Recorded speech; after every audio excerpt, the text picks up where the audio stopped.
বুখারী তথা বুখারী শরীফের একটা নোট লিখেছেন। সেই নোটে আরবি ভাষায় তিনি উল্লেখ করেছেন, যার অর্থ হচ্ছে আল্লাহ পাকের রাসূল পাককে চাইতে বলা নাই, প্রমাণ করে যে ইলম সমস্ত জিনিস অপেক্ষা উত্তম।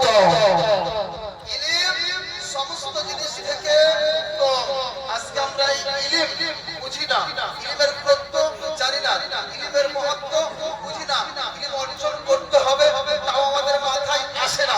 কিন্তু মহান রব্বুল আলামিনের নিকটে সবচাইতে প্রিয়তম জিনিস হচ্ছে ইলম অর্জন করা, কারণ ইলম ছাড়া মানুষ অপূর্ণ পূর্ণতা লাভ করতে পারে না।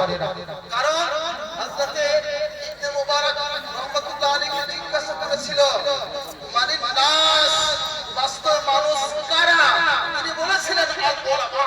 বুঝা গেল যে ব্যক্তির ভিতরে ইলম আছে সেই ব্যক্তি হচ্ছে পূর্ণ আলেম, পূর্ণ মানুষ। যার ভিতরে ইলম নাই এই ব্যক্তির মধ্যে পূর্ণতা নেই। সুস্পষ্ট। কারণ জিজ্ঞাসা করা হচ্ছে বাস্তব মানুষ কে? তিনি বলছেন আলেম। কারণ আলেম জানে কোনটা ঠিক, কোনটা ভুল, কোনটা জায়েজ, কোনটা নাজায়েজ, এই জ্ঞান তিনি রাখেন, যার ফলে আল্লাহ পাক তার মর্যাদা বৃদ্ধি করেছেন। আর ইলম ছাড়া ইহ জগতে এবং পর জগতে কখনোই কল্যাণ অর্জন করতে পারা যায় না। এটা বাস্তব কথা। যদি আপনি লক্ষ্য করবেন দেখতে পাবেন।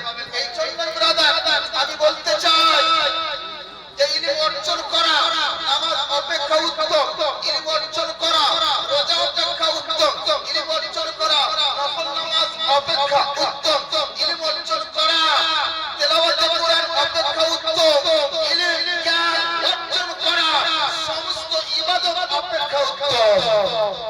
কিভাবে উত্তম? আজকে আপনি যদি নামাজ আদায় করতে যান, নামাজের জন্য আপনার ইলম লাগবে। কিভাবে? নামাজ আদায় করতে গেলেন মসজিদে, সেখানে গিয়ে দেখবেন আগে আপনাকে আল্লাহু আকবার বলতে হবে, তারপরে আবার সানা পাঠ করতে হবে, তারপরে সূরা পাঠ করতে হবে, সূরা ফাতিহা তারপরে আরেকটি সূরা তার সাথে মিলাতে হবে। নামাজে কয়টি ফরজ জানতে হবে, নামাজে কয়টি ওয়াজিব তা জানতে হবে, নামাজে কয়টি সুন্নাত তা জানতে হবে। এক কথায় নামাজের যে সমস্ত জিনিস জরুরি এই সমস্ত বিষয় আপনাকে জানতে হবে। এই জানাটার নাম কি? ইলম। আপনার কাছে জ্ঞান নাই, আপনি সূরা ফাতিহা জানেন না, তার সাথে অন্য কোন সূরাও জানেন না, এবার বলুন আপনার নামাজটা শুদ্ধ হবে? আরেকটু বলবেন শুদ্ধ হবে? হবে না। কারণ আপনাকে নামাজ শুদ্ধ করার জন্য সূরা পাঠ করাটা হচ্ছে ফরজ, আর সূরা ফাতিহার সাথে অন্য সূরা মিলানো এটা হচ্ছে ওয়াজিব। তাহলে বুঝা